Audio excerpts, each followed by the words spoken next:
Good morning. তোমাদের six semester অনার্সের class এবং একই সঙ্গে সঙ্গে পাস কোর্সেরও কাজে লাগবে, বিভিন্ন চাকরি পরীক্ষার জন্য তো বটেই। অত্যন্ত বড় টপিক, আমি খুব সংক্ষেপে তোমাদের সামনে বলার চেষ্টা করব। মূলত ক্লাসটি সিক্স সেমিস্টার অনার্স এবং পাস কোর্সের জন্য। অবশ্য তোমাদের পরীক্ষার জন্য খুব গুরুত্বপূর্ণ বিষয় আজাদ হিন্দ ফৌজ, INA তোমাদের সিলেবাসে আছে। ইন্ডিয়ান ন্যাশনাল আর্মি একটা 10 মার্কের প্রশ্ন আছে। প্রথমে আমি বলে নিই যে প্রশ্নটা আমি আলোচনা করব তোমাদের সঙ্গে, সেটা হচ্ছে যে ভারতবর্ষের স্বাধীনতা সংগ্রামের ইতিহাসে আজাদ হিন্দ ফৌজের ভূমিকা বর্ণনা করো। এটা 10 মার্কের কোয়েশ্চেন, খুব গুরুত্বপূর্ণ প্রশ্ন তোমাদের সিলেবাসে। এটাই সব থেকে বড় প্রশ্ন। এরপরে হয়তো ছোটো ছোটো টপিক আছে কিছু। তো what was the contributions of Indian national army, তো এই ধরনের একটা কোয়েশ্চেন তোমাদের আসতে পারে। আশা করি সবার কাছে বই আছে, অনেক বড় বিষয়। আমি খুব সংক্ষেপে বলার চেষ্টা করছি, তোমাদের বোঝানোর চেষ্টা করছি। তোমরা স্কুল লেভেল থেকেই টপিক পড়ে এসেছো, তাই তোমাদের কাছে এটি জানা বিষয়।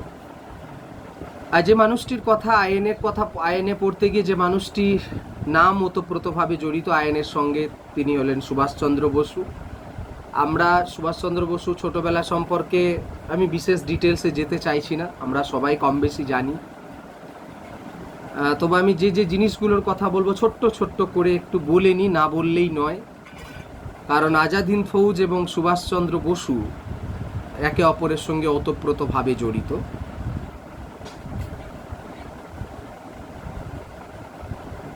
সুভাষচন্দ্র বসু ভারতবর্ষের যত স্বাধীনতা সংগ্রামী ভারতবর্ষে জন্মগ্রহণ করেছেন তাদের মধ্যে বলা হয় আধুনিক এবং উন্নত চিন্তাধারার মানুষ ছিলেন। এবং তিনি প্রথমবার ভেবেছিলেন বিষয়টা যে ভারতবর্ষের স্বাধীনতা সংগ্রাম ভারতবর্ষে থেকে সম্ভব নয়, এজন্য বিদেশিদেরও সাহায্য নেওয়া প্রয়োজন। এই বিষয়টা তিনি প্রথম উপলব্ধি করেছিলেন। এর আগে কোনো ভারতীয় স্বাধীনতা সংগ্রামী এই বিষয়টাকে অতটা কেউ ভাবেনি।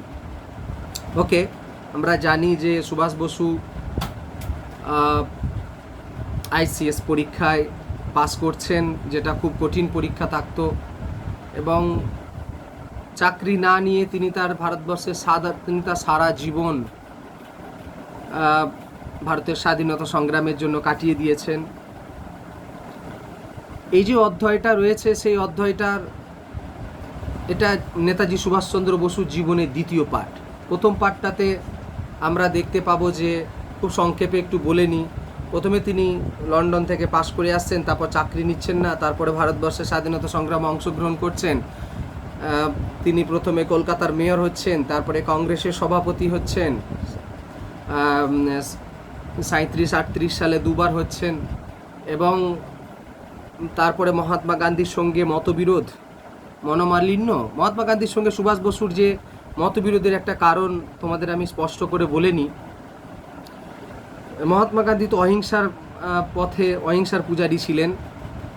সুভাষচন্দ্র বসু কি চাইতেন, যে ফাইট হোক এবং দ্রুত অ্যাকশন নেওয়া হোক। অর্থাৎ মহাত্মা গান্ধী চাইতেন একটা সিস্টেমের মধ্যে হোক, আর সুভাষ বসু চাইতেন যে দ্রুত পদক্ষেপের মধ্যে ভারতবর্ষ থেকে ইংরেজদেরকে তাড়ানো হোক। অর্থাৎ এইটি হচ্ছে মতাদর্শের পার্থক্য। দুজনেরই উদ্দেশ্য ছিল ভারতবর্ষের স্বাধীনতা। যাই হোক, এই মত পার্থক্যের জন্য তিনি কংগ্রেসের নিয়মকানুন ভেঙেছিলেন বলা হয়। তিনি কংগ্রেস থেকে চলে গিয়েছিলেন, বাদ দেওয়া হয়েছিল তাকে, এবং এক প্রকারে পরোক্ষ চাপ দিয়ে তাকে কংগ্রেস থেকে সরে যেতে বলা হয়েছিল। তারপর তিনি ফরওয়ার্ড ব্লক বলে একটা দল গঠন করেছিলেন 39 সালে, এবং ফরওয়ার্ড ব্লক দল গঠন করার পর তিনি যখন প্রচার চালাচ্ছেন আমাদের দেশে, মহাত্মা গান্ধীও একদিকে প্রচার চালাচ্ছেন, এবং সেই সময়ে গভর্নমেন্টের এমনি নানান ধরনের যে রিপোর্ট আসে তাতে করে বলা হচ্ছে যে যুব সম্প্রদায় যারা ছিলেন ভারতবর্ষের যে স্বাধীনতা সংগ্রামের যে ইতিহাস, সেই স্বাধীনতা সংগ্রামের ইতিহাস এই পর্বটাতে, মানে আমি বলছি নেতাজি সুভাষচন্দ্র বসুর যে প্রথম পর্ব জীবনে, মানে ভারতবর্ষে যে যখন তিনি ছিলেন, সেই সময়টায় তিনি ভীষণ জনপ্রিয়তা অর্জন করছেন এবং যুবকদের কাছে অত্যন্ত প্রিয় লিডার হচ্ছেন তিনি। মহাত্মা গান্ধীর জনপ্রিয়তার থেকে নাকি তার জনপ্রিয়তা বেড়ে গিয়েছিল, এমনটাও কেউ কেউ বলে থাকেন। তো ব্রিটিশ পুলিশ মনে করেছিল যে সুভাষচন্দ্র বসু তাদের কাছে মাথা ব্যথার কারণ, যার জন্য ভারত রক্ষা আইনে বলা হয়েছে 2রা জুলাই 1940 তাকে গ্রেপ্তার করা হচ্ছে এবং জেলে যখন তাকে বন্দি রাখা হয়, সেই বন্দি থাকাকালীন অবস্থাতেই তার মাথাতে এই বিষয়টা আসছে যে ভারতবর্ষে থেকে তিনি ইংরেজদের বিরুদ্ধে লড়াই করতে পারবেন না। তার মাথাতে 2-3টে বিষয় উত্থাপন হচ্ছে এই সময়তে জেলে থাকাকালীন, যেহেতু ভারত রক্ষা আইনে তাকে গ্রেপ্তার করা হয়েছে জনপ্রিয়তার কারণে, ব্রিটিশ সরকার ভয় পাচ্ছিল। দিন দিন যে হারে তিনি ভারতবর্ষের জনগণকে জাগরিত করতে সমর্থ হচ্ছিলেন, বিশেষ করে যুবক সম্প্রদায়কে, সেইখান থেকে। তো এই জেলে থাকাকালীন তার যে মানে মাথায় যে বিষয়টি এসেছিল সেটি হচ্ছে যে বিদেশিদের সাহায্য নেওয়া। এখন ব্রিটিশ সাম্রাজ্যকে, ব্রিটেন যদি পরাজিত হয় তাহলে ব্রিটিশ সাম্রাজ্য ভারতবর্ষে শেষ হবে, এটা তার প্রথম ধারণা। 2 নম্বর ধারণা হচ্ছে যে তিনি স্পষ্ট বুঝতে পারছিলেন যে ব্রিটিশ সরকার কোনো অবস্থাতে ভারতবর্ষের স্বাধীনতা দেবে না, এবং তার মাথাতে এটা একটা আসছিল যে সেই সময় দ্বিতীয় বিশ্বযুদ্ধ শুরু হচ্ছে 1939। দ্বিতীয় বিশ্বযুদ্ধ শুরু হয়েছিল, তোমরা কম বেশি জানো, তোমাদের পেপার পড়ানো হয়ে গেছে, নিশ্চয়ই পড়ানো হয়ে গিয়েছে। তো এই দ্বিতীয় বিশ্বযুদ্ধে তিনি উপলব্ধি করছেন এই দ্বিতীয় বিশ্বযুদ্ধে এই সুযোগটাকে যদি কাজে লাগানো যায়, যে ব্রিটেনের বিরুদ্ধে যদি একটি গুরুত্বপূর্ণ ভূমিকা পালন করে ব্রিটেনকে যদি পরাজিত হয় ব্রিটেন, তাহলে মানে ব্রিটিশ বিরোধী যারা শক্তি রয়েছে ওয়ার্ল্ডে, তাদের যদি সাহায্য নিয়ে ব্রিটেনকে যদি পরাজিত করা যায় তাহলে একটা সম্ভাবনা আছে। এবং সেই উদ্দেশ্যকে সামনে নিয়ে তিনি প্ল্যান করেছিলেন। আমরা এই ঘটনা জানি যে যেহেতু তার শরীর খারাপ হয়ে যাচ্ছিল জেলেতে, তাই ব্রিটিশ সরকার 29শে নভেম্বর যখন নেতাজি আমৃত্যু অনশন শুরু করেছিলেন কারাগারেতে, তার শরীর দিন দিন খারাপ হচ্ছিল এবং তাকে 5ই ডিসেম্বর মুক্তি দেয় ব্রিটিশ সরকার, কিন্তু গৃহবন্দী করে রাখা হয়। আর এই গৃহবন্দী থাকার যে পরের ঘটনা সেটা আমরা জানি, যে বাড়ি থেকে চলে যাওয়া। ডেটটা হচ্ছে 17 জানুয়ারি 1941। তার দাদার ছেলে শিশির কুমার বোসকে সঙ্গে নিয়ে, পুলিশের চোখে বলা হয় ধুলো দিয়ে, তিনি রাতের অন্ধকারে কাউকে কিছু না জানিয়ে তার ওই যে স্বপ্নের কথা আমি বললাম, যে বিদেশিদের সাহায্য নিয়ে এবং ব্রিটেনকে যদি পরাজিত করা যায় দ্বিতীয় বিশ্বযুদ্ধের এই প্রেক্ষাপটে, তাহলে একটা ভীষণ বড় অ্যাচিভমেন্ট, মানে ব্রিটিশ সরকারকে পরাজিত করা যেতে পারে। এই উদ্দেশ্যকে সফল করার জন্য নেতাজি সুভাষচন্দ্র বসু 17ই জানুয়ারি 1941 সাল রাতের অন্ধকারে তার ভাইপো শিশির কুমার বোসকে সঙ্গে নিয়ে চলে এলেন গোমো স্টেশনে। এই পুলিশের চোখে ফাঁকি দিয়ে গোমো স্টেশন থেকে তার গন্তব্যস্থল হলো দিল্লি।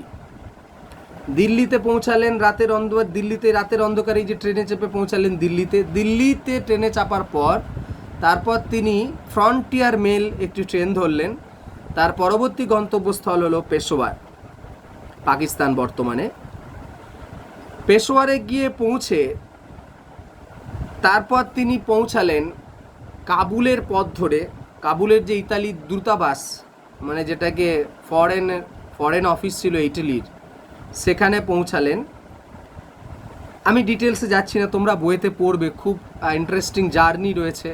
মোহাম্মদ জিয়াউদ্দিন নাম নিয়ে তিনি সেই ইতালি দূতাবাসে পৌঁছেছেন এবং ইতালি দূতাবাসে একটা আলাদা নাম নিচ্ছেন, তার নাম হচ্ছে সিনর অরল্যান্ডো মাৎসেতো। ওই নাম নিয়ে তিনি ওখানে মানে কাবুলের দূতাবাসে ইতালির পাসপোর্ট তৈরি করছেন এবং পাসপোর্ট তৈরি করার পরে 18 মার্চ 1941 রাশিয়ার উদ্দেশ্যে যাত্রা করছেন।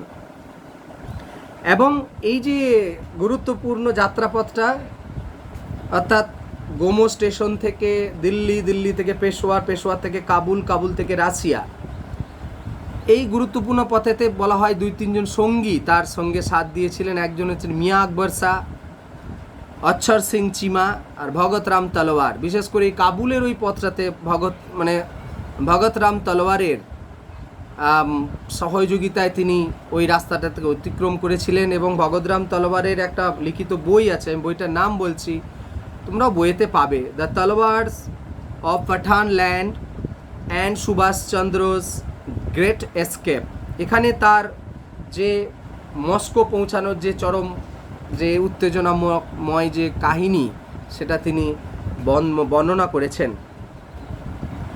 এবং রুশ তার যে মেন উদ্দেশ্য তোমাদের একটু বলে নিই। তোমরা যখন ইউরোপের মডার্ন ইউরোপে যখন ইতিহাস পড়ছো, তোমাদের দুটো তো দল হয়েছিল বিশ্বযুদ্ধে।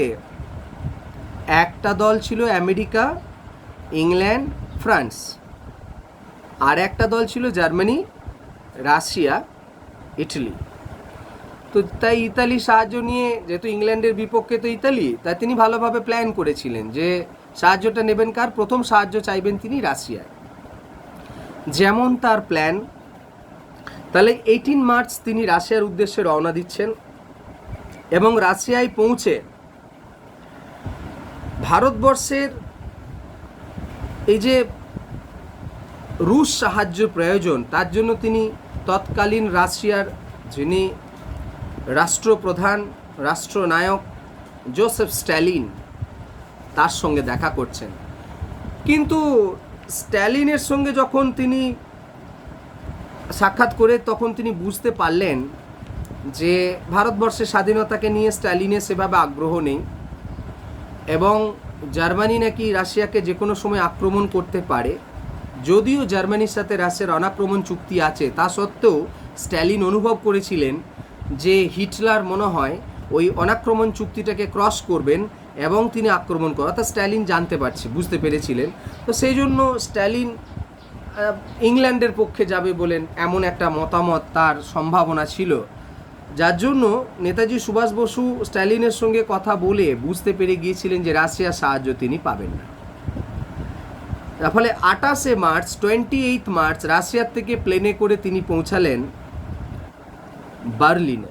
বার্লিন হচ্ছে জার্মানি অবস্থিত শহর। এখন এই বার্লিনে গিয়ে তৎকালীন হিটলার, তাহলে তার উদ্দেশ্য হিটলারের সঙ্গে দেখা করা, যেহেতু জার্মান রাষ্ট্রপ্রধান। এই হিটলারের সঙ্গে সাক্ষাৎ করে তিনি চাইবেন ভারতবর্ষে ইংরেজদের বিরুদ্ধে লড়াইয়ে জার্মানির সাহায্য চাইবেন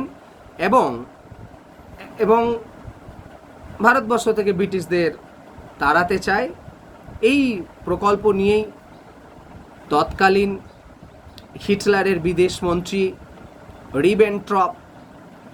রিবেনট্রপের সঙ্গে সাক্ষাৎ করছেন ভারতবর্ষের মুক্তি সংগ্রামের পরিচালনার জন্য জার্মানির সহযোগিতা চাইছেন এবং তিনি বলছেন যে হিটলারের সঙ্গে যেন তার সাক্ষাৎ করিয়ে দেওয়া হয়।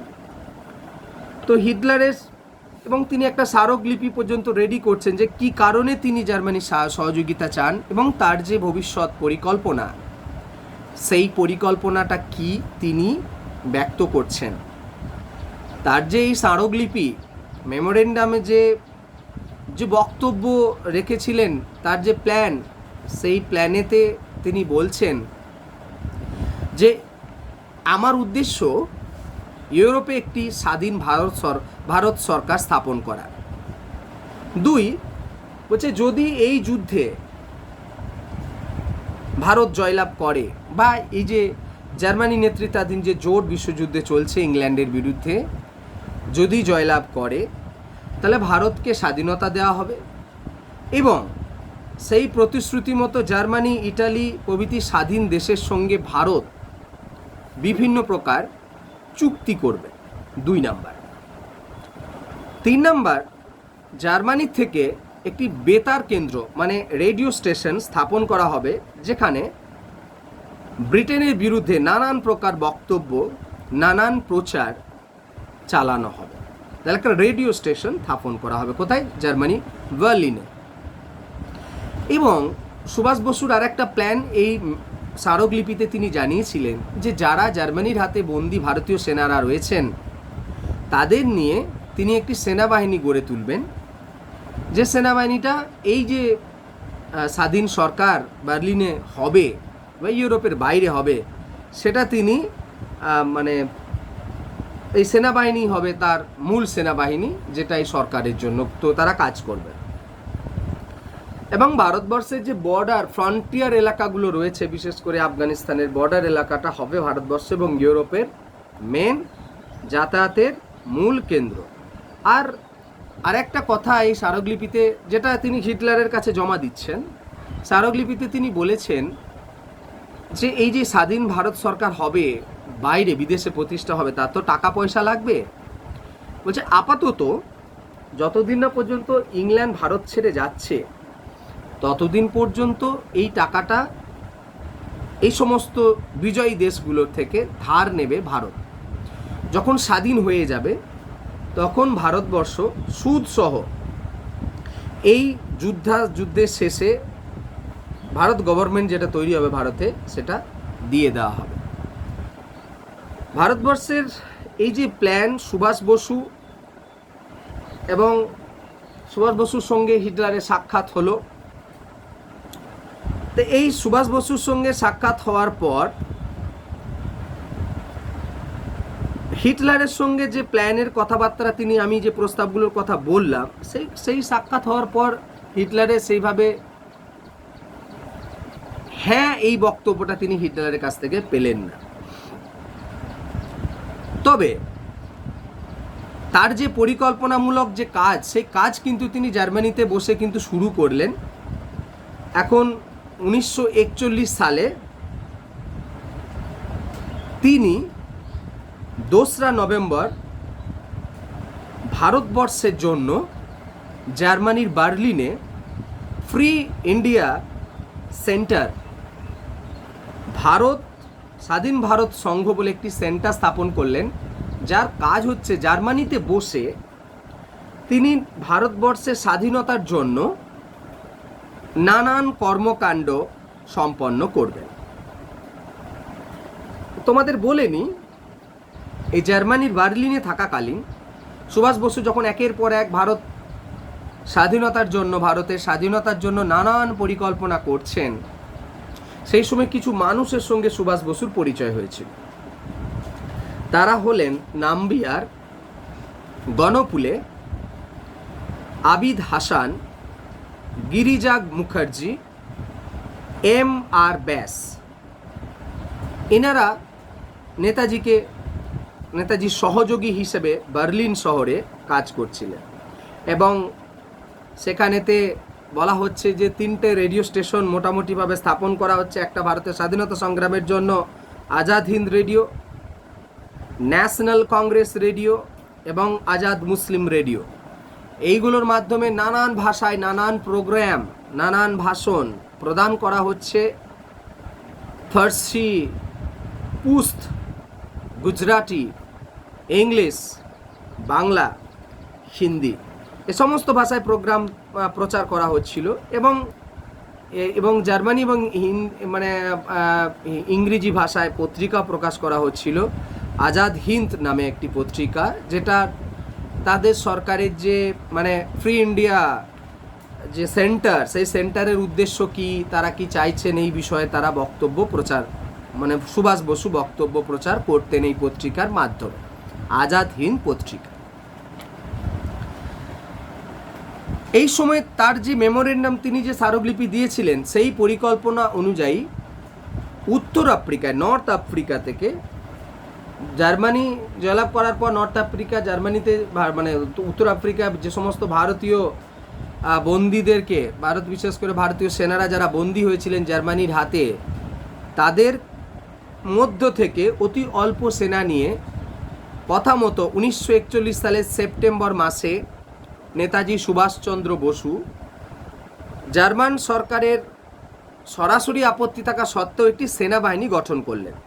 কাদের? উত্তর আফ্রিকায় যে সমস্ত ভারতীয় সেনারা জার্মানির হাতে বন্দী হয়েছিলেন তাদের মধ্যে থেকে কিছু জনকে বেছে নিয়ে তিনি একটি সেনাবাহিনী গঠন করলেন। এই সেনাবাহিনীটারই পরিকল্পনাটার নাম ছিল আজাদ হিন্দ ফৌজ। তাহলে এটা কিন্তু মনে রাখবে, জার্মানিতে কিন্তু সুভাষ বসু প্রথমে কিন্তু আজাদ হিন্দ ফৌজের যে গঠন, সেই গঠনের পরিকল্পনা কিন্তু করেছিলেন। এখন জার্মান সরকারের যেহেতু আপত্তি ছিল, তাই তিনি ওই আজাদ হিন্দ ফৌজ নামটা দিতে পারেননি, তার নাম দিয়েছিলেন ইন্ডিয়ান লিজিয়ন। এই ইন্ডিয়ান লিজিয়ন যে সেনাবাহিনী, তার সংখ্যা প্রথমে দাঁড়িয়েছিল অল্প হলো, তার দাঁড়িয়েছিল 4000 শুরুটা, পরে বলা হয় নাকি এই সংখ্যাটা ধীরে ধীরে বেড়েছিল। ইন্ডিয়ান লিজিয়ন দলের যে প্রধান যে লোগো চিহ্ন, সেটা হচ্ছে দেখবে ত্রিবর্ণ রঞ্জিত ভারতের পতাকা এবং তার মাঝে একটা বাঘ লাফাচ্ছে, ওই যেটা ফরওয়ার্ড ব্লকের চিহ্নের সঙ্গে যুক্ত, মানে লম্ফ দেওয়া বাঘ, ঝাঁপাচ্ছে বাঘ এরকম। আর এদের সঙ্গীতটা হলো, জাতীয় সঙ্গীতটা হলো ইন্ডিয়ান লিজিয়ন দলের, সেটি হচ্ছে জনগণমন, রবীন্দ্রনাথ ঠাকুরের জনগণমন। এবং এরা এখানে ঠিক হলো যে পরস্পরকে এরা কিভাবে সম্বোধন করবে, জয় হিন্দ বলে, জয় হিন্দ বলে পরস্পরের প্রতি সম্ভাষণ বাক্য এরা রাখবেন। ওকে, 27শে মে সুভাষ বসু হিটলারের সঙ্গে সাক্ষাৎ করলেন। 1942 সালে 27শে মে বলা হয়ে থাকে। এবং হিটলারের সঙ্গে সাক্ষাৎ করার পর তিনি বেশ কিছুটা হতাশায় হলেন এবং তিনি সেই সময়তে জার্মানির বার্লিনে বসে বসেই অনুভব করছেন যে ভারতবর্ষে তিনি জার্মানিতে থেকে ভারতবর্ষের স্বাধীনতার জন্য সেভাবে কিছু করতে পারবেন না। কারণ তিনি বুঝতে পারছিলেন সেই সময় একটা বিশেষ পরিস্থিতি তৈরি হয়েছিল যে দক্ষিণ পূর্ব এশিয়াতে ভারতবর্ষের যারা স্বাধীনতা সংগ্রামের ইতিহাসের গুরুত্বপূর্ণ পার্ট যে অংশটা, সেটা হচ্ছে জাপানের সঙ্গে দক্ষিণ পূর্ব এশিয়ার বিভিন্ন দেশেতে ভারতবর্ষে যারা বিপ্লবী ছিলেন তারা এসে আশ্রয় নিতেন এবং ওইখান থেকে ভারতের স্বাধীনতার জন্য একটা প্ল্যান তৈরি করা হচ্ছিল। এটা সুভাষ বসুর কাছে খবর ছিল এবং অনেকেই মানে ভারতবর্ষের এ সম্পর্কে বলা হয় যে জাপানের যে এরিয়া বা দক্ষিণ পূর্ব এশিয়ার ভিন্ন দেশ, সেটা সুরক্ষিত ছিল ভারতীয় বিপ্লবীদের কাছে। তো তার জন্য 1942 সালে, তার আগেই 42 সালে 22শে মে মানে হিটলারের সঙ্গে সাক্ষাৎ করার আগেই তিনি চিঠি লিখেছিলেন যে আমার মনে হয় ভারতবর্ষের স্বাধীনতা সংগ্রামের জন্য আমার দক্ষিণ পূর্ব এশিয়ার দিকে মনোনিবেশ করা উচিত। দক্ষিণ পূর্ব এশিয়ার এই কারণেই বলছি, কারণ দক্ষিণ পূর্ব এশিয়ায় আমি কিছুক্ষণ আগেই বললাম যে অত্যন্ত সুরক্ষিত জায়গা ছিল ভারতবর্ষের বিপ্লবীদের জন্য।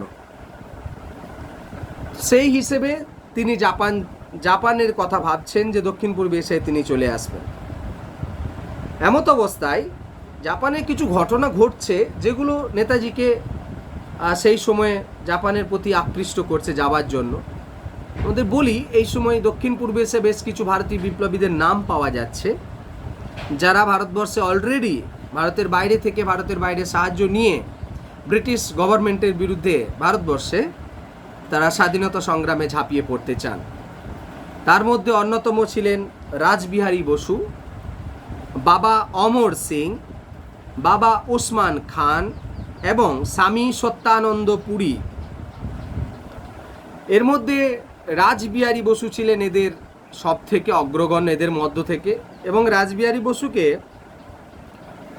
পূর্ব এশিয়ায় ভারতের স্বাধীনতা সংগ্রামের জনক বলা হয়, the father of the independence movement of east Asia.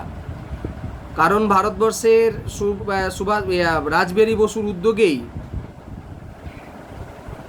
Plan তৈরি হচ্ছিল যে ভারতবর্ষ থেকে ব্রিটিশদের কিভাবে তাড়ানো যায়। মানে আমি এটা তোমাদের এটা বলতে পারি যে সুভাষচন্দ্র বসুর অনেক আগে থেকেই এই প্ল্যান তৈরি করছিলেন রাসবিহারী বসু।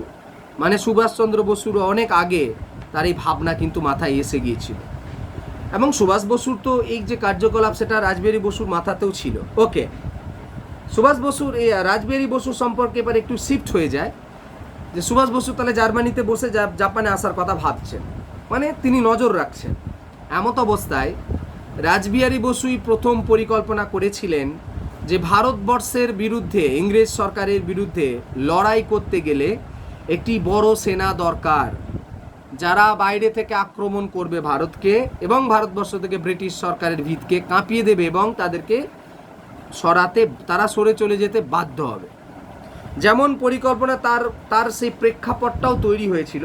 জাপান 1941 সালে 7ই ডিসেম্বর জাপান দ্বিতীয় বিশ্বযুদ্ধে যোগদান করে, বিশেষ করে মিত্রপক্ষের বিরুদ্ধে, মানে ইংল্যান্ডের দলটার বিরুদ্ধে। এবং 1942 সালের 15ই ফেব্রুয়ারি জাপান সিঙ্গাপুর আক্রমণ করছে, আমাদের যে দক্ষিণ পূর্ব এশিয়ায় অবস্থান করছে যে সিঙ্গাপুর, এবং সিঙ্গাপুর দখল করে নিচ্ছেন। আর এই সিঙ্গাপুর যখন পতন হচ্ছে তখন ওই ভারতবর্ষের সেনাবাহিনী তো ব্রিটিশ সেনাবাহিনীতে ছিল, তাই 14 নম্বর যে রেজিমেন্ট, সেই 14 নম্বর রেজিমেন্ট ভারতীয় সেনাবাহিনী অর্থাৎ ব্রিটেনের ভারতীয় সেনাবাহিনী রেজিমেন্টের যিনি সেনানায়ক ছিলেন মোহন সিং, এবং 45,000 সেনা, মোহন সিং সহ 45,000 ইন্ডিয়ান সোলজার্স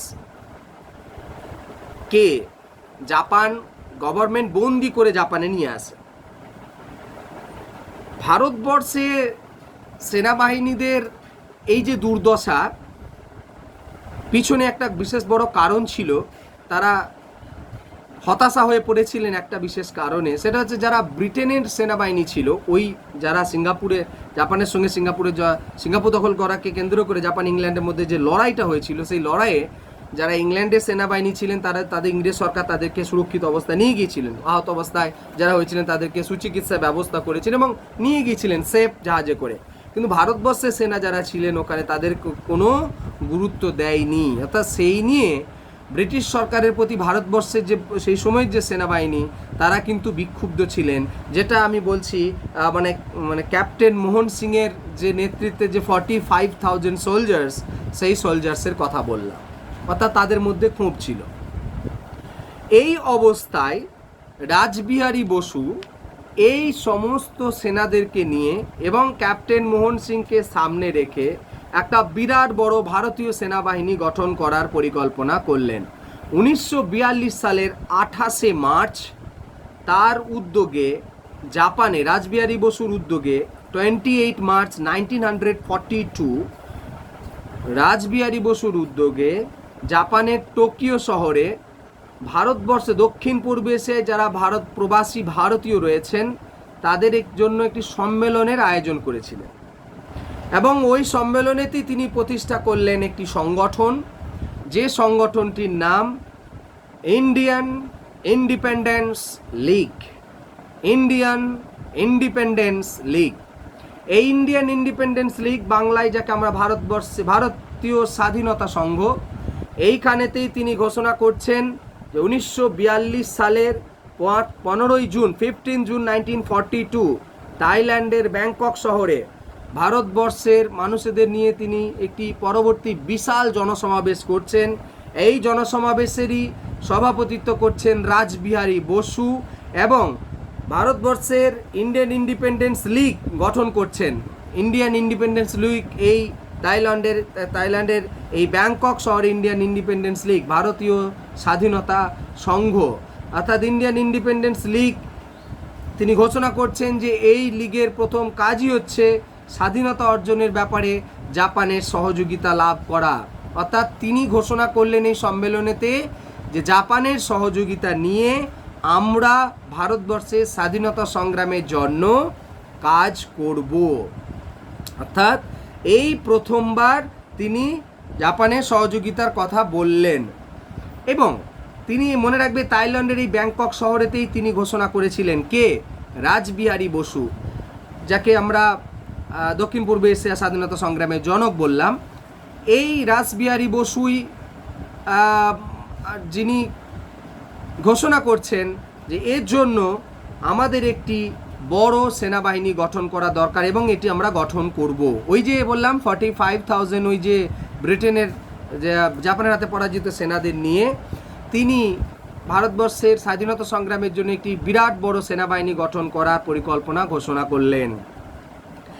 এই এবং একই সঙ্গে সঙ্গে যেহেতু তিনি তো নাম শুনছেন সুভাষচন্দ্র বসুর, জার্মানিতে তার কার্যকলাপ এবং ভারতবর্ষ ছেড়ে বেরিয়ে গিয়েছেন, তখন মানে সুভাষ বসুকে ভারতবর্ষ কেন গোটা বিশ্বে একটা অন্যতম নাম হয়ে উঠেছে।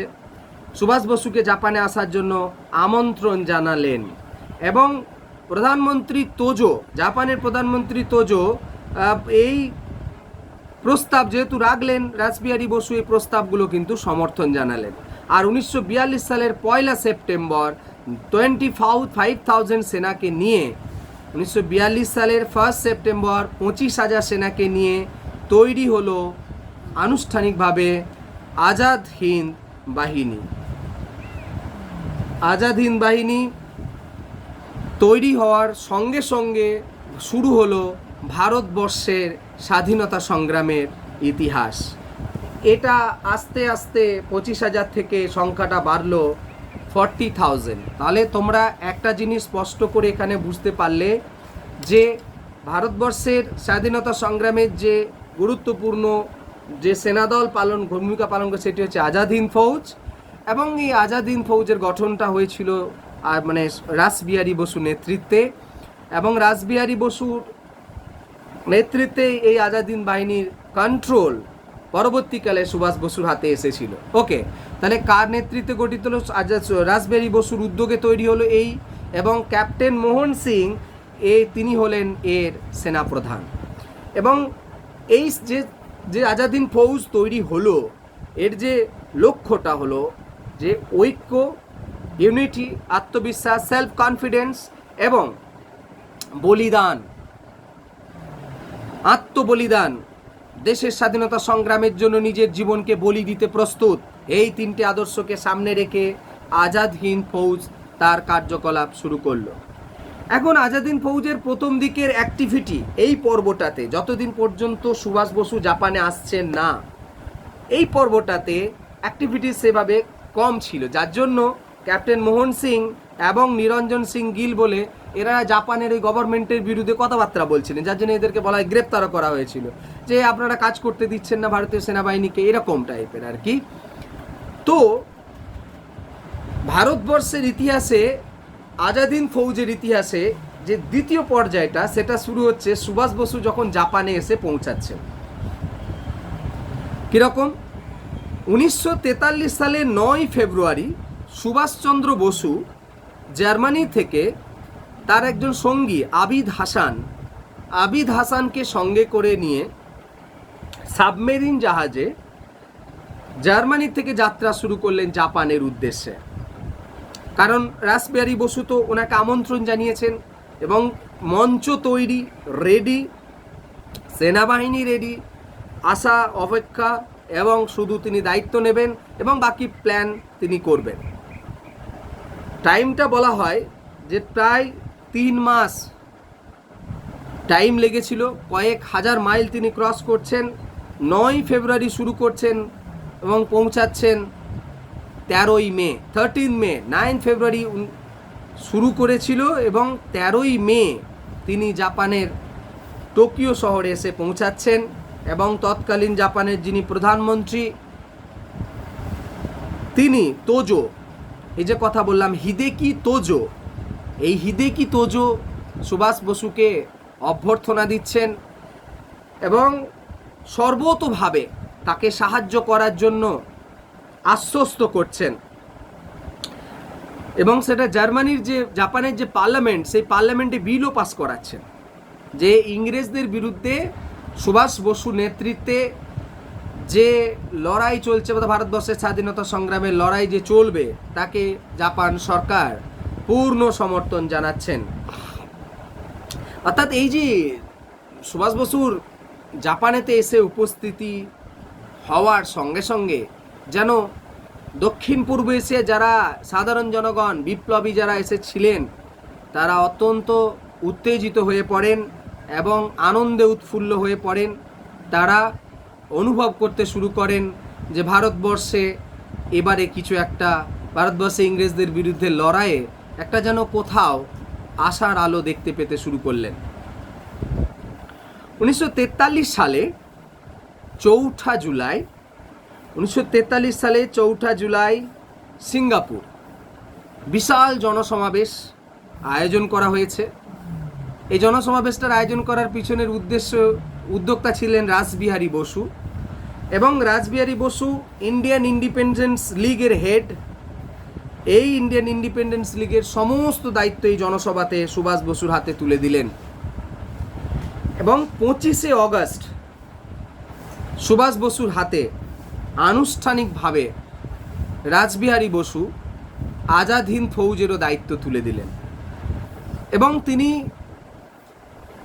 এটা বলা হয় যে তিনি ঘোষণা করছেন যে, এটা বলা হয় যে রাসবিহারী বসুর বয়স হয়ে যাচ্ছিল, এবং তিনি রাসবিহারী বসু সুভাষ বসুর মধ্যে একটা আশার আলো দেখতে পেয়েছিলেন, এবং তার হাতে তুলে দেওয়ার পর যে এবার থেকে তোমারই দায়িত্ব ভারতবর্ষের পরবর্তী যে স্বাধীনতা সংগ্রাম সেটাকে পরিচালিত করা।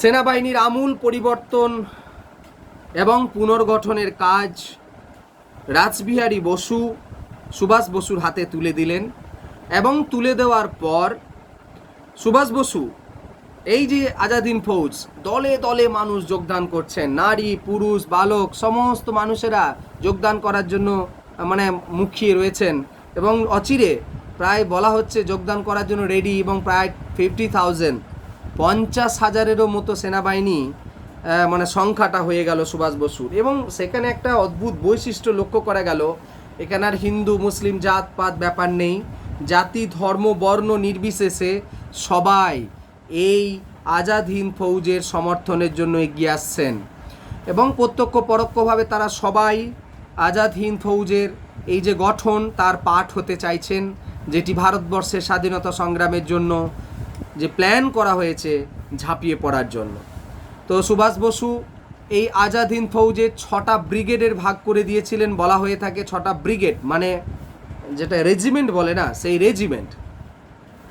এই 6টা ব্রিগেডের মধ্যে বা বাহিনীর মধ্যে যে নামগুলোর কথা তিনি রাখছেন, একটা হচ্ছে গান্ধী ব্রিগেড, একটা আজাদ ব্রিগেড, একটা নেহেরু ব্রিগেড, আর একটা হচ্ছে বাল সেনা, যারা বালক বালিকা বাল সেনা দল, এবং শ্রীমতী লক্ষ্মী স্বামীনাথন যিনি মহিলা ছিলেন তার সেনাবাহিনীর মধ্যে, তাকে দিয়ে তিনি গঠন করেছিলেন ঝান্সি রানী ব্রিগেড।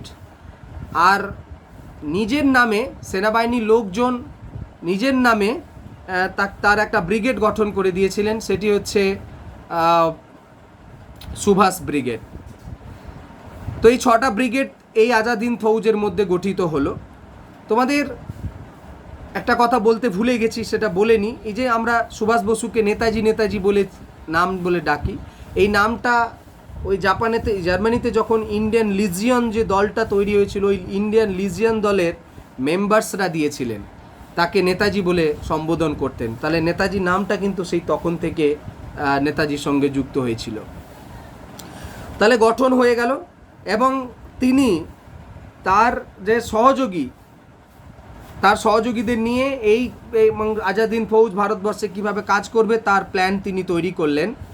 এখন তাদের যে গুরুত্বপূর্ণ মেম্বার্স, তাদের নামগুলো একটু বলে নিই, তোমরা নানান জায়গায় শুনে থাকবে। শাহনওয়াজ খান তার অত্যন্ত সহচর ছিলেন, সেনাবাহিনীর হেড রাখা হলো তাকে, এবং GS ধিল্লো, Habibur Rahman, AC Chatterjee, MZ কিয়ানি এবং PK সাইগাল, এরা হচ্ছেন আজাদ হিন্দ ফৌজের অত্যন্ত গুরুত্বপূর্ণ মেম্বার। এগুলোর নাম তোমরা শুনেছো এর আগে, বিশেষ করে শাহনওয়াজ খান যা নেতাজি সুভাষ বসুর সঙ্গে সবসময় থাকতেন। শুরু হলো ভারতবর্ষে নেতাজির নেতৃত্বে আজাদ হিন্দ ফৌজের কার্যকলাপ। এখন এই প্রসঙ্গে একটা জিনিস তোমাদের একটু বলে নিই, যখন জার্মানিতে ইন্ডিয়ান লিজিয়ন হয়েছিল, তোমাদের যে কিছুক্ষণ আগে আমি বলছিলাম যে শর্তগুলো দিয়ে তারা গভর্নমেন্ট পায়, জার্মানির গভর্নমেন্টের সঙ্গে একটা টিম ইন্ডিয়ান লিজিয়ন বানানোর যে উদ্দেশ্য তিনি ঘোষণা করেছিলেন যে তারা সাপোর্ট নেবেন যুদ্ধে, এবং যারা যদি যুদ্ধে যেটা তাদের টাকা শোধ করে দেবেন। এবং এক কথা বোঝা যাচ্ছে তিনি স্বাধীনভাবে কার্যকলাপ চালিয়েছিলেন ইন্ডিয়ান লিজিয়ন দলেতেও। সেই প্রস্তাবটা কিন্তু মানে হিটলারের যে নাৎসি সরকার তাদের সঙ্গে এই প্রস্তাবই রেখেছিলেন যে আমরা স্বাধীন ঐক্যভাবেই কাজ করব এবং কোনো অবস্থাতেই তাদের স্বাধীনতাকে বিসর্জন দিতে চাই না। একই রকমভাবে জাপানের সরকারের সাথেও নেতাজি সুভাষ বসুর এই চুক্তিটা হয়েছিল যে তিনি স্বাধীন থাকতে চান। হ্যাঁ, এটা ঠিক, জাপানের সহযোগিতা তিনি নেবেন, কিন্তু কখনোই তিনি তার ভারতবর্ষের যে মুক্তি সংগ্রাম ব্যতীত যে অন্য কিছু ভাবনা চিন্তা সেটা কিন্তু কখনোই করতে দিতে চান না। অর্থাৎ একই ধরনের শর্ত জাপানের গভর্নমেন্টের সঙ্গেও তিনি করেছিলেন। এর পরবর্তী যে কার্যকলাপ সেটা হচ্ছে শুরু হয়ে গেল তাহলে 1943 সালের 21শে অক্টোবর নেতাজি সিঙ্গাপুরে তৈরি করলেন আজাদ হিন্দ সরকার বা অস্থায়ী যে স্বাধীন ভারত সরকার। এই অস্থায়ী সরকারের প্রতিষ্ঠার উদ্দেশ্য ছিল ভারতবর্ষে ব্রিটিশ সাম্রাজ্যবাদের বিরুদ্ধে এইখান থেকে লড়াই চালানো এবং আনঅফিসিয়ালি, স্বাধীন ভারত তো হয়নি তখন, আনঅফিসিয়ালি আমি বলতে চাইছি যে ভারতবর্ষের সমস্ত বিষয়ে যে এই ভারতবর্ষ থেকে ইংরেজদেরকে কীভাবে চূড়ান্তভাবে ভারত থেকে ইংরেজদেরকে তাড়ানো যায় সেই পরিকল্পনায় রাখলেন সুভাষ বসু। এবং তিনি এই যে স্বাধীন ভারত সরকার বলতে আজাদ হিন্দ সরকার যেটা সিঙ্গাপুরে তিনি গঠন করলেন, তার কিছু যে দপ্তর, সেই দপ্তরগুলো না বললে নয় যে কার হাতে কোন দপ্তর তিনি দিলেন, যেহেতু গভর্নমেন্ট বাইরে। সেটা হচ্ছে যে সুভাষ বসু তিনি হলেন সেনাবাহিনীর হেড, পররাষ্ট্র দপ্তরের হেড এবং তিনি হলেন সর্বাধিনায়ক। এটা ফার্স্ট। সেকেন্ড হচ্ছে লেফটেন্যান্ট কর্নেল এসি চ্যাটার্জি, ইনি হলেন অর্থ দপ্তরটা সামলাবেন, ইকোনমি, আজাদ হিন্দ ফৌজের এসি চ্যাটার্জি। 3 নম্বর হচ্ছে এসএআইআর হচ্ছেন প্রকাশনা ও প্রচার বিভাগ, এবং ক্যাপ্টেন মহিলা লক্ষ্মী সাইগাল, ওই যে নাম বললাম, ইনি মহিলা নারীদের দপ্তর দিয়ে দায়িত্বে থাকলেন। এম সহায়, ইনি হলেন সেক্রেটারি। আর রাসবিহারী বসু, যার উদ্যোগে তৈরি হয়েছিল এই আজাদ হিন্দ ফৌজ, তিনি হলেন উপদেষ্টা, যেটা উপদেষ্টা বলে একটা পদ থাকে দেখবে প্রত্যেক গভর্নমেন্টের, তা যিনি পরামর্শ দেবেন, তো সেই পরামর্শদাতা উপদেষ্টা হলো এই আজাদ হিন্দ ফৌজ সরকারের মেন দপ্তর। আর তাহলে আজাদ হিন্দ সরকারের যে ভাষাটা কি হলো, রাষ্ট্রভাষা হলো হিন্দুস্তানি, যেটা হিন্দি এবং উর্দুর মিক্সড। এরা এই ভাষাতে কথা হবেই, গভর্নমেন্ট এবং লোকজন এই ভাষাতেই কথা বলবেন। এবং জাতীয় পতাকার রঙটা কী হলো, যেহেতু গভর্নমেন্ট তাহলে তো জাতীয় পতাকা চায়, ওই যে ইন্ডিয়ান লিজিয়ন দলের যে পতাকাটা ছিল সেটা এখানেও করা হচ্ছে। ওই যে ত্রিবর্ণ রঞ্জিত যে পতাকা আমরা এখন ভারতের যে পতাকাটা দেখি, এখন যে অশোক চক্রটা মাঝে দেখি, সেই অশোক চক্রটা ওই সময়তে ছিল না, সেটা রাখা হলো একটা লম্ফ দেওয়া বাঘ, লাফাচ্ছে, একটা বাঘের চিহ্ন দেওয়া, সেই চিহ্ন রাখা হলো। এবং এখানেও রবীন্দ্রনাথ ঠাকুরের যে জনগণ মন যে সঙ্গীত, সেই সঙ্গীতটাকে স্থাপন ওটাকে জাতীয় সঙ্গীত হিসেবে ঘোষণা করা হলো। আর বলেছিলাম যে ইন্ডিয়ান লিজিয়নের যে স্লোগানটা ছিল জয় হিন্দ, এই জয় হিন্দ টার্মটা নেতাজি সুভাষ বসু এই আজাদ হিন্দ ফৌজের মধ্যেও শুরু করলেন, যে জয় হিন্দ বলার মধ্য দিয়ে তারা একে অপরকে সম্ভাষণ করবেন, একে অপরের সঙ্গে কথা বলবেন। তো এটি হচ্ছে তাদের সম্ভাষণ বাক্য, যেটাকে বলা হয় জয় হিন্দ।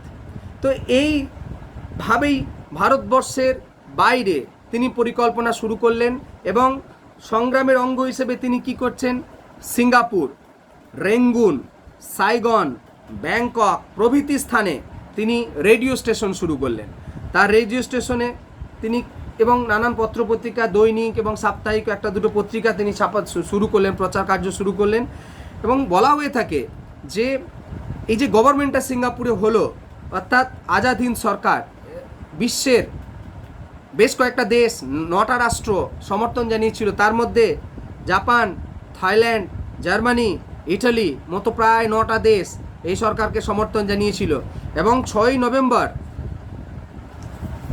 জাপানের প্রধানমন্ত্রী তোজো আনুষ্ঠানিকভাবে নেতাজি সুভাষ বসুর হাতে, যাতে এই সরকার আরও সচলভাবে কাজ করতে পারে, যেহেতু জার্মানির হাতে আন্দামান নিকোবর দ্বীপপুঞ্জ ছিল, ওই সুভাষ বসুর হাতে তুলে দিলেন এই দুটো দ্বীপকে। এবং সুভাষ বসু 31শে ডিসেম্বর নেতাজি সুভাষ বসু এই আন্দামান এবং নিকোবর দ্বীপপুঞ্জে তিনি দুটি নাম রাখলেন, শহীদ এবং স্বরাজ দ্বীপ। শহীদ এবং স্বরাজ। আন্দামান ও নিকোবর দ্বীপপুঞ্জের নাম তিনি পাল্টে রাখলেন শহীদ এবং স্বরাজ দ্বীপ। তো 23শে অক্টোবর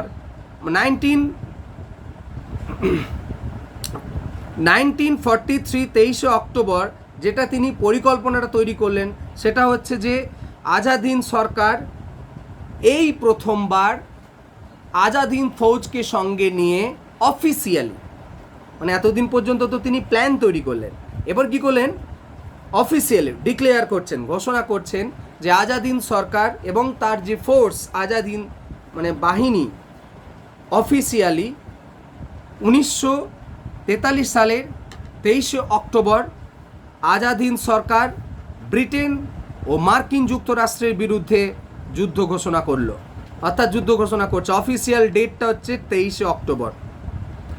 দলে দলে ভারতীয়রা যুদ্ধ ঘোষণা করার সঙ্গে সঙ্গেই দলে দলে ভারতীয়রা যোগদান করতে শুরু করলেন এবং প্রচুর টাকা পয়সা দরকার হয়ে পড়ল। জনগণ উত্তেজিত, দক্ষিণ পূর্ব এশিয়ার সমস্ত মানুষদের কাছে, প্রত্যেকটা জনগণ, মহিলা, সমস্ত মানুষের কাছে এই সরকারের আর্থিক সাহায্য যাতে মানে অনুদান যাতে মানে অর্থনীতি যাতে ভালো থাকে, কারণ যুদ্ধ করতে গেলে টাকা লাগে, সেই টাকা তিনি সংগ্রহ করছেন এবং তাদের কাছে আবেদন জানাচ্ছেন যে আপনারা আপনাদের আয়ের 5 থেকে 10% আমাদের এই যে তহবিল, আজাদ হিন্দ সরকারের যে তহবিল তাতে দান করুন এবং মুক্ত হস্তে দান করুন এবং আমাদের ভারতবর্ষের স্বাধীনতা সংগ্রামে আপনারা সাহায্য করুন। 1944 সালে 4 জানুয়ারি নেতাজি রেঙ্গুনে এলেন মায়ানমারে, এবং রেঙ্গুনে এসে তিনি ওখানে প্রধান সামরিক দপ্তর স্থাপন করলেন এবং শুরু হলো এই আজাদ হিন্দ বাহিনীর ভারত অভিযান। রেঙ্গুন থেকে শুরু হলো ভারতে ঢোকার পর। সেনাদলকে সামনে থেকে এই রেঙ্গুনেতেই সেই ভারতবর্ষের স্বাধীনতা সংগ্রামের জন্য যে বিখ্যাত উক্তি, সেই উক্তি তিনি প্রদান করেছিলেন যে এবার আমাদের লক্ষ্য দিল্লি, দিল্লি চলো। এবং যখন তিনি জনসভাতে ভাষণ দিচ্ছেন তখনই যে আর্থিক তহবিলের কথা বলার সঙ্গে সঙ্গে যে আর্থিক তহবিল গঠন করা হয়েছিল, যে ভারতবর্ষের সাধারণ মানুষ এই উক্তির সঙ্গে পরিচিত, এই রেঙ্গুনের এই ভাষণেতে তিনি বলছেন দিল্লি চলো, একই সঙ্গে সঙ্গে ওই তহবিলের সংগঠনের জন্য তিনি বলছেন তোমরা আমায় রক্ত দাও, আমি তোমাদের স্বাধীনতা দেব। এই যে ইমোশনাল এবং একই সঙ্গে সঙ্গে দেশাত্মবোধক এই যে সম্ভাষণ জনগণের উদ্দেশ্যে, যেন দক্ষিণ পূর্ব এশিয়াতে চরম উন্মাদনা জেগে গিয়েছে যে ভারতবর্ষের স্বাধীনতা সংগ্রামে শুরু হতে চলেছে এমন একটি অধ্যায়। এবার বোধহয় ব্রিটিশ সরকারের এদের যে প্ল্যান, নেতাজি সুভাষচন্দ্র বসুর যে পরিকল্পনা, তাতে করে ভারতবর্ষে আগামী দিনে একটি ভীষণ বড় অধ্যায় রচিত হতে চলেছে। শুরু হলো ভারতবর্ষের দিল্লি অভিযান, আজাদ হিন্দ বাহিনীর দিল্লি অভিযান, কারণ দিল্লি ছিল ভারতবর্ষের রাজধানী।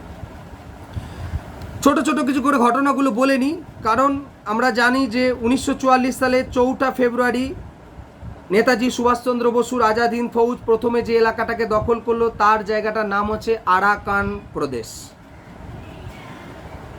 18 মার্চ বার্মা সীমান্ত, অর্থাৎ আমাদের যে মায়ানমার সীমান্ত ক্রস করে ভারতবর্ষে পা রাখলেন তারা 18 মার্চ। মনে রাখবে 1944 4 ফেব্রুয়ারি তারা আরাকান দখল করলেন এবং আরাকান প্রদেশ ক্রস করে ভারতবর্ষে যেটা পৌঁছালেন সেটা হচ্ছে 18 মার্চ।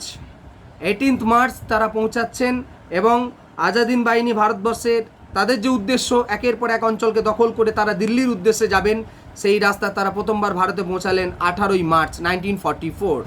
এবং 14 এপ্রিল যে এলাকাটাকে দখল করলেন সেটি হচ্ছে মণিপুরের, আমাদের যে মণিপুর যে রাজ্য রয়েছে সেই এলাকাটার নাম হচ্ছে, রাজ্যের এলাকাটাকে দখল করেছে তার নাম হচ্ছে মৈরাং। এই মৈরাং এলাকাটাতে প্রথম আজাদ হিন্দ ফৌজ দখল করলেন এবং সেখানে তোলা হলো এই ত্রিবর্ণ রঞ্জিত লম্ফ দেওয়া ভারতের আজাদ হিন্দ ফৌজের এই পতাকা। এবং ভারতবর্ষের ইতিহাসে প্রথম কোনো ভারতীয় ফোর্স ব্রিটিশ সেনার আন্ডারে থাকা সত্ত্বেও তারা এই তারা এই ভারতবর্ষে একটা এলাকা তারা দখল করলেন মৈরাং, এবং ভারতবর্ষে এই মৈরাং এলাকাতে তিনি পতাকা উত্তোলন করলেন। তাদের লক্ষ্য ছিল মণিপুরের রাজধানী ইম্ফলকে দখল করা এবং ইম্ফল দখল করার লড়াই শুরু করলেন। এমত অবস্থায় এ ঘটনা আমরা প্রায় শুনেছি, এমত অবস্থায় একটি খুবই দুঃখজনক সংবাদ আসে এবং সেই সময়তে আজাদ হিন্দ ফৌজ সেনাবাহিনী পিছু হটতে বাধ্য হয়। সেটা ঘটনাটা কি না, ইম্ফলের দায়িত্বে যিনি সেনা ছিলেন সেনাপতি, জাপানের যারা বার্মার দায়িত্বে যে ভদ্রলোক জাপানি সেনা ছিলেন তার নাম কাউজাবে, আর ইম্ফলে যিনি দায়িত্বে ছিলেন জাপানি সেনাবাহিনীর হেড তার নাম মুতাগুচি। এনারা পরবর্তীকালে আফসোস করেছেন যে এই যে মণিপুরের রাজধানী ইম্ফলকে দখল করার যে পরিকল্পনা, সেই পরিকল্পনা থেকে আজাদ হিন্দ ফৌজ পিছনের দিকে হাঁটতে বাধ্য হলেন, কারণ তারা জাপান আর জাপানেরা সাহায্য পেলেন না, বিশেষ করে বিমান বাহিনীরা সাহায্য পেলেন না। এবং তাদেরকে জানানো হলো যে জাপানের গভর্নমেন্ট থেকে আদেশ আছে যে এই যে ভারতবর্ষে যে এগিয়ে চলেছে যেভাবে, সেখানে জাপানের সেনাবাহিনীকে মানে আজাদ হিন্দ ফৌজকে আর ভারতবর্ষের সেনাবাহিনী সেই হিসেবে হেল্প করতে পারবেন না। এছাড়া আরেকটা জিনিস এই সময় ঘটনা ঘটলো, সেটা হচ্ছে বর্ষাকাল। এবং এটা তোমরা শুনেছো, আমরা সবাই শুনেছি, স্কুল লেভেল থেকে পড়ে আসছি যে বর্ষাকাল নেমে যাওয়ার ফলে একটার দিকে লক্ষ্য করা গিয়েছিল, বর্ষাতে বুঝতেই পারছো যে পরিবেশ খারাপ হয়ে যাওয়ার কারণে যুদ্ধ চালানো খুব কঠিন, আর নানান রোগাক্রান্ত হয়েছিলেন, প্রচুর সেনা মারা গিয়েছিলেন, কীটপতঙ্গের কামড়ে তো অনেকে মারা গিয়েছিলেন, এবং একই সঙ্গে সঙ্গে খাবারের টান দেখা দিয়েছিল, রসদ ছিল না, বলে মানে আমাদের নিত্য প্রয়োজনীয় দ্রব্যের যে জিনিসের টান লক্ষ্য করা গিয়েছিল, সেই জন্যও অনেকে মারা গিয়েছিলেন। অর্থাৎ এই দুটো ঘটনা, এক জাপান সেনাবাহিনীকে সাহায্য না করা, আজাদ হিন্দ ফৌজকে তারা পিছনে হটে গিয়েছিলেন, আর একটা হচ্ছে আজাদ হিন্দ বাহিনীর যে এই যে তারা এতে মারা গিয়েছিলেন, মানে না খেয়ে পোকামাকড় আক্রমণ করে বর্ষার জন্য অনেকটাই মানে যে শক্তি আজাদ হিন্দ ফৌজের কমে গিয়েছিল। এবং এটার পিছনে একটা ব্যাখ্যা দেওয়া হয়, সেটাও জেনে নেওয়া উচিত। ঐতিহাসিকেরা বলছেন যে জাপানের এইরকম পিছনে আসার কারণ কী ছিল। কারণ হচ্ছে এটাই যে জাপান মানে আমেরিকা যুক্তরাষ্ট্র যখন মানে এই যে ইংল্যান্ডের যে জোটে যখন অংশগ্রহণ করলো, তখন ইংল্যান্ডের শক্তি বেড়ে যাওয়ার কারণে জাপানের যে আক্রমণের ভার দক্ষিণ পূর্ব এশিয়ায়, সেটা কিন্তু চাপে পড়ে গিয়েছিল জাপান, যার জন্য তারা ভাবছিলেন যে জাপানকে রক্ষা করাটা তাদের কাছে গুরুত্বপূর্ণ। এর থেকে মানে আজাদ হিন্দ ফৌজের থেকে তাদের জাপানের নিজের দেশকে বাঁচানোটা সব থেকে গুরুত্বপূর্ণ, যার জন্য জাপান গভর্নমেন্ট তাদের সেনাবাহিনীকে আজাদ হিন্দ ফৌজের থেকে সরে চলে আসতে আদেশ দিয়েছিলেন। তো এই কথাটা বলা হয় কারণ আমরা সবাই জানি যে 6 এবং 9 আগস্ট 1945 সাল মানে মে মাসেতে যখন 1945 সালে মে মাসে হিটলার যখন আত্মসমর্পণ করছে, মানে জার্মানি, হিটলার বলবো না, জার্মানি যখন আত্মসমর্পণ করছে মানে এর কাছে মিত্রপক্ষের কাছে, মানে যে জোটটা ছিল ইংল্যান্ড আমেরিকার যে জোট, ফ্রান্সের যে জোট, এবং সেখানে জাপান অত্যন্ত অসহায়ের মতো হয়ে পড়েন। এবং 1945 সালে 6-9 আগস্ট আমরা জানি আমেরিকা যে পরমাণু বোমা ফেলেছিলেন হিরোশিমা ও নাগাসাকি 2 শহরে, তো জাপানের প্রচুর পরিমাণে ক্ষয়ক্ষতি হয়ে গিয়েছিল। এবং একই সঙ্গে সঙ্গে 10ই আগস্ট রাশিয়া জাপান আক্রমণ করেছিলেন, ঘোষণা করে দিয়েছিলেন, যার ফলে এরকম একটা বাধ্য হয়ে মানে 1945 সালে 15ই আগস্ট জাপান মিত্রবাহিনীর কাছে সম্পূর্ণরূপে আত্মসমর্পণ করলো। অর্থাৎ দ্বিতীয় বিশ্বযুদ্ধে জাপান আত্মসমর্পণ করছে যে তারা হেরে গেলেন। এবং একই সঙ্গে সঙ্গে যে দক্ষিণ পূর্ব এশিয়ায় যে লড়াই চলছিল, দ্বিতীয় বিশ্বযুদ্ধের যে লড়াই, সেখানে জাপান পরাজিত হওয়ার সঙ্গে সঙ্গে আজাদ হিন্দ ফৌজ এবং সুভাষচন্দ্র বসু নেতৃত্বে যে লড়াই ভারতবর্ষের স্বাধীনতা সংগ্রামের জন্য বাইরে থেকে চালানো যে পরিকল্পনা করা হয়েছিল, সেই পরিকল্পনারও পরিসমাপ্তি ঘটল। এবং সবাই চাইছিলেন, ব্রিটিশ সরকারও তখন চাইছেন যে সুভাষ বসুকে গ্রেপ্তার করার জন্য। এবং অনেকেই মানে আজাদ হিন্দ ফৌজের অনেক মেম্বার্সরা আবেদন জানালেন যে কোনো অবস্থাতে আপনাকে ব্রিটিশ সরকারের হাতে ধরা দেওয়া চলবে না। বলা হয় এই আবেদনে সাড়া দিয়ে 1945 সালের 18ই আগস্ট তিনি একটি বিমান দুর্ঘটনা, তাইহোকু বিমানবন্দরেতে তার নাকি বিমান দুর্ঘটনা হয় এবং সেখানে তিনি চলে যাওয়ার সময় বিমান দুর্ঘটনা হয় এবং তিনি সেখানে মারা যান, এই কথাটা বলা হয়। যদিও সবার মতো আমিও বলতে চাই যে মানে তোমরা নিজেরাও বইয়েতে পড়েছো যে ওই যে মারা যাওয়ার ঘটনাটা আদৌ সত্যি কি সত্য নয়, সেটা ভারতবর্ষের মানুষেরা বিশ্বাস করতে চান না এবং সেটা নিয়েও নানান প্রশ্ন আজও রয়ে আছে। তো এর মাধ্যমেই নেতাজির এই আত্মবলিদান, এর সঙ্গে সঙ্গেই শেষ হলো আজাদ হিন্দ বাহিনীর এই কার্যকলাপ। এবং আমরা দেখতে পেয়েছিলাম যে তাদেরকে লালকেল্লায় ধরে আনা হয়েছিল আজাদিন ফৌজের লোকজনদেরকে, এবং সেখানে জনগণ উত্তেজিত হয়ে পড়েছিলেন, ভারতবর্ষের জনগণ, যে এই মানে বাহিনীর বিচার, মানে তখন তো ভারতবর্ষে রীতিমতো মানে তৈরাং এলাকা যখন দখল করে আজাদিন ফৌজ, তখন ভারতবর্ষের জাতীয় রাজনীতিতে একটা বিরাট বড় আলোড়ন সৃষ্টি করে দিয়েছিল। এবং মানে যখন লালকেল্লায় তাদের বিচার কার্য শুরু করা হয়, ভারতবর্ষে বলা হয় তখন একটা ইউনিটি তৈরি হয়ে গিয়েছিল, এবং তেজ বাহাদুর সপ্রু, ভুলাভাই দেশাই, জওহরলাল নেহরু, আসফ আলী, এদের উকিল হয়ে লড়াই করেছিলেন, মানে আইনি লড়াইটা চালিয়েছিলেন আজাদিন ফৌজের সদস্যদের মুক্তির জন্য। তো ভারতবর্ষে যেভাবে জনবিক্ষোভ দেখা দিয়েছিল, সেই জনবিক্ষোভের হাত থেকে মানে জনবিক্ষোভের পরোক্ষ প্রভাব এবং এই উকিলদের সওয়াল জবাব এবং জনগণের চাপে পড়ে ব্রিটিশ সরকার শেষ পর্যন্ত আজাদিন ফৌজের সমস্ত সেনাদের মুক্তি দিতে বাধ্য হয়েছিলেন। এইটি হচ্ছে ভারতবর্ষের স্বাধীনতা সংগ্রামে আজাদ হিন্দ ফৌজের কার্যকলাপের আর বর্ণনা।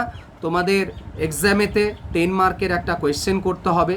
তো এরপরে নানান জিনিস আছে যে কেন ব্যর্থ হয়েছিল, আমি 2-3 লাইনে আমি জাস্ট তোমাদের বলছি, অনেক বড় ক্লাস হয়েছে, তোমরা যদি একবারে না দেখতে পারো গ্যাপ করে দেখবে মাঝে মাঝে।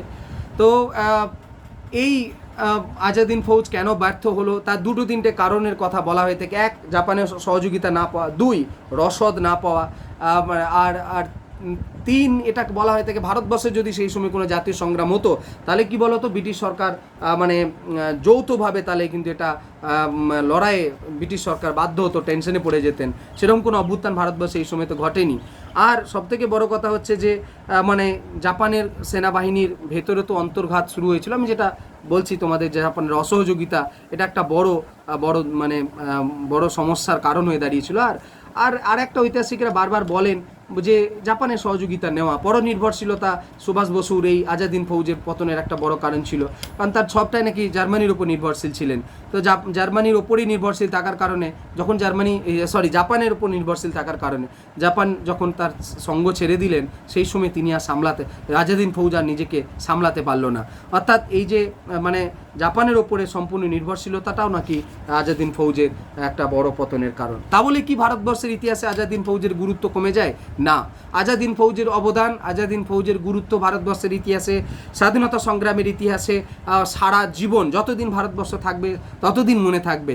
তার প্রথম যে মানে বিষয় সেটা হচ্ছে যে ভারতবর্ষের ইতিহাসে আজাদিন ফৌজ এমন একটা ফৌজ তৈরি হয়েছিল যেখানে জাতি, ধর্ম, বর্ণ নির্বিশেষে সবাই পার্টিসিপেট করেছিলেন। তার মানে ভারতবর্ষের অভ্যন্তরে যে সমস্যা, জাতি, ধর্ম, আজাদিন ফৌজ আমাদের ভারতবর্ষের মানুষকে শিখিয়ে দিয়েছিল যে একসঙ্গে জোটবদ্ধভাবে যদি আমরা লড়াই করি ব্রিটিশ সরকারের বিরুদ্ধে, তাহলে ব্রিটিশ সরকার বাধ্য যে কোনো সমস্যা সমাধান করতে আমরা পারবো এবং যে কোনো জিনিসকে আমরা আদায় করতে পারবো। 2, বিদেশি সাহায্য নেওয়ার কারণে ভারতবর্ষের সঙ্গে যে বিদেশিদের মানে সঙ্গে একটা বিরাট বড় সম্পর্ক তৈরি হয়েছিল।